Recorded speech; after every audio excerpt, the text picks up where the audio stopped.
ఈరోజు మీ జీవితంలో ఏదైనా కష్టం వచ్చిందా, ఏదైనా సమస్య వచ్చిందా, మీ ఆశ అడుగంటిపోయినట్టుగా అనిపిస్తుందా, నువ్వు సాధించాలనుకున్న దానికి అడ్డొచ్చి పడిందా, నువ్వు చేరుకోవాల్సిన గమ్యానికి చేరుకోలేకపోయావా, కొనాలనుకున్న ఇల్లు కొనుక్కోలేకపోయావా, పొందుకోవాలనుకున్న ఉద్యోగం పొందుకోలేకపోయావా, వెళ్ళాలనుకున్న విదేశానికి వెళ్ళలేకపోయావా?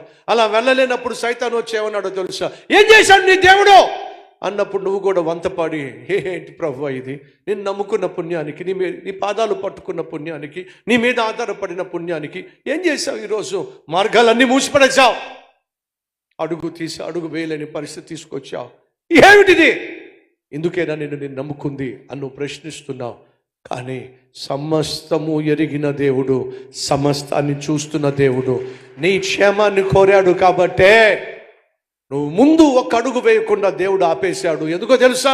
ఆ అడుగు కానీ నువ్వు వేసినట్లయితే ఎటువంటి ప్రమాదం పొంచి ఉందో, ఎటువంటి నష్టం రాబోతుందో, ఏ విధంగా నీ కుటుంబం కూలిపోబోతుందో, నాశనం కాబోతుందో నీకు తెలియదు. సమస్తము తెలిసిన దేవుడు నీకు నాకు ఉన్నాడు. కాబట్టే కొన్నిసార్లు స్టార్ట్ అంటాడు, కొన్నిసార్లు స్టాప్ అంటాడు. ఆయన స్టార్ట్ అన్నప్పుడు స్టార్ట్ అవ్వు, ఆయన స్టాప్ అన్నప్పుడు మనస్ఫూర్తిగా ఆగో. ఎందుకంటే ఆయన స్టార్ట్ ఎంత ఆశీర్వాదమో ఆయన స్టాప్ కూడా అంతే ఆశీర్వాదం.